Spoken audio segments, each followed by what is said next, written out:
प्रभु यीशु मसीह के मधुर और मीठे नाम में आप सबको जय मसीह की।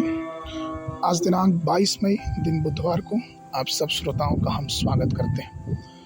आज के दिन के लिए जो वचन लिया गया है उत्पत्ति की पुस्तक उसका पहला अध्याय 26 पद।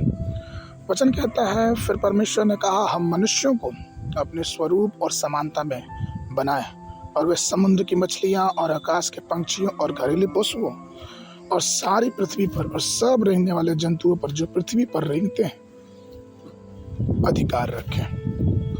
प्रियो, मनुष्य की रचना के बारे में कुछ संभावित प्रश्न जो विचारणीय है, जैसे कि परमेश्वर ने मनुष्य को कैसे बनाया, कि ये कैसे हुआ, उनको किसने ये सलाह दिया, या फिर ये सृष्टि में मनुष्यों का आदर्श कौन बना, या वास्तव में मनुष्य का बनाने का जो विचार था वो कैसे परमेश्वर के दिमाग में आया।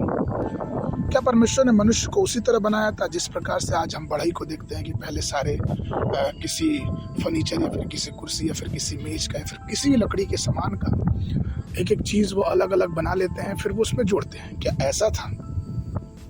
नहीं, ऐसा नहीं था। परमेश्वर का वचन कहता है कि परमेश्वर ने मनुष्य को अपने स्वरूप और समानता बनाया। उत्पत्ति 1:27 में वचन कहता है, तब परमेश्वर ने मनुष्य को अपने स्वरूप के अनुसार उत्पन्न किया, अपने ही स्वरूप के अनुसार परमेश्वर ने उसे उत्पन्न किया, नर नारी करके मनुष्य की सृष्टि की। उत्पत्ति 1:28 भी ये बताता है, और परमेश्वर ने उनको आशीष दी और उनसे कहा कि फूलो और धरती पे भर जाओ और सब पृथ्वी की चीजों को अपने वश में कर लो। समुद्र की मछलियां, आकाश के पंछी, पृथ्वी पर रेंगने वाले सब जंतुओं पे तुम अधिकार रखो। आपको मालूम कि जैसे ही आपका जन्म इस धरती पे होता, आपको एक अधिकार मिला है, और वो अधिकार और भी गुणवान हो जाता है जब हम परमेश्वर की महिमा करते हैं। इब्रानियों की पुस्तक उसका 2 अध्याय 7 और 8 पद कहता है, तूने उसे स्वर्गदूतों से कुछ ही कम किया, तूने उस पर महिमा और आदर का मुकुट रखा और उसे अपने हाथों के कामों का अधिकार दिया। तूने सब कुछ उसके पांव के नीचे कर दिया, इसलिए जबकि उसने सब कुछ उसके अधीन कर दिया तो उसने कुछ भी ना छोड़ा तो उसके अधीन ना हो।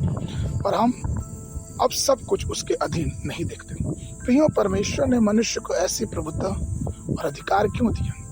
मनुष्य के प्रति परमेश्वर का प्रेम के पीछे इतना रहस्य क्या है?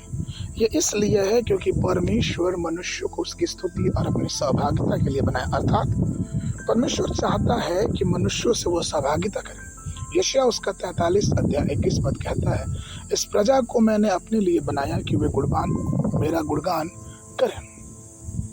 तो तात्पर्य ये है प्रियों कि परमेश्वर ने हमें अपने स्वरूप और समानता में इसलिए भी बनाया कि वो चाहता है कि हम उसका गुणगान करें, हम उसकी महिमा करें, और जो अधिकार उसने हमें दिया है उसको हम अपने जीवन में परिपक्व रूप से ग्रहण करें, जिससे हमारा जीवन और भी आशीषित होने पाए और परमेश्वर में और भी हम आगे बढ़ते जाएं।